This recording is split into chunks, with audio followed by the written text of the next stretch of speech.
नमस्कार, मैं हूं योगेश शर्मा और आप मेरे साथ देख रहे हैं न्यूज अकाउंट चैनल। आज छत्तीसगढ़ के पूर्व डिप्टी सीएम टीएस सिंहदेव बाबा जो है आज राजनांदगांव प्रवास कर रहे हैं, जहां महावीर चौक पर कांग्रेसियों ने उनका जोरदार स्वागत किया।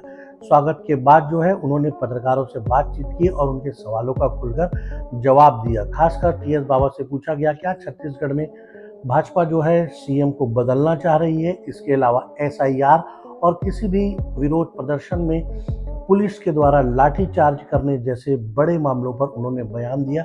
इसके अलावा प्रदेश में नक्सलवाद और सरेंडर और नक्सलवाद से उपजी समस्याओं को लेकर जो अभी काम हो रहा है उसको लेकर भी उनसे सवाल किया गया, जिसका उन्होंने जवाब दिया। सुनिए पूर्व डिप्टी सीएम टीएस बाबा ने अपना पक्ष। अगर कांग्रेस विपक्ष के तौर पे असरदार नहीं रहती तो बल प्रयोग करने की सरकार को आवश्यकता नहीं पड़ती। आप देखें रायगढ़ में बल प्रयोग किया, आप देखें उदयपुर में बल प्रयोग किया, आप देखें परसोड़ी कला में अभी बल प्रयोग किया। यहाँ पर आंदोलन हो रहा है कि आपने रेट इतने बढ़ा दिए, वहां बल प्रयोग किया। आपने यूथ कांग्रेस का प्रदर्शन चल रहा है, वहां बल प्रयोग किया। रायपुर राजधानी है, वहां से गुमटियों में जो लोग काम कर रहे हैं, अपनी जीविका चला रहे हैं, वहां आपने बल प्रयोग किया। तो बल का प्रयोग अगर आपको करना पड़ रहा है तो विपक्ष अगर सजग नहीं होता तो बल के प्रयोग की आवश्यकता नहीं है। क्या जिस तरीके से रह रहे कि मैसेज उठता है कि सीएम बदलेंगे, क्या कहेंगे इस पर?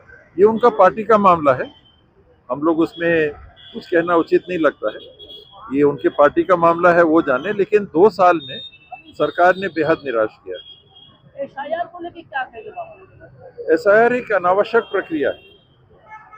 एसआईआर में आप कर क्या रहे हो? निर्वाचन आयोग कह रहा है कि हम काम कर रहे हैं। हम काम किसके माध्यम से कर रहे हैं? बीएलओ के माध्यम से कर रहे हैं। बीएलओ जाके फॉर्म दे रहे हैं और फॉर्म लेके आ रहे हैं और भरवा भी रहे हैं और पावती भी नहीं दे रहे हैं कि अगर गलती हुई है तो हमारी कोई जवाबदारी। जहां तक मैंने सुना पावती नहीं के बराबर दे रहे हैं, यहाँ मुझे जानकारी नहीं है। तो अब फॉर्म भरने का या वोटर लिस्ट में नाम जुड़वाने का काम किसका है?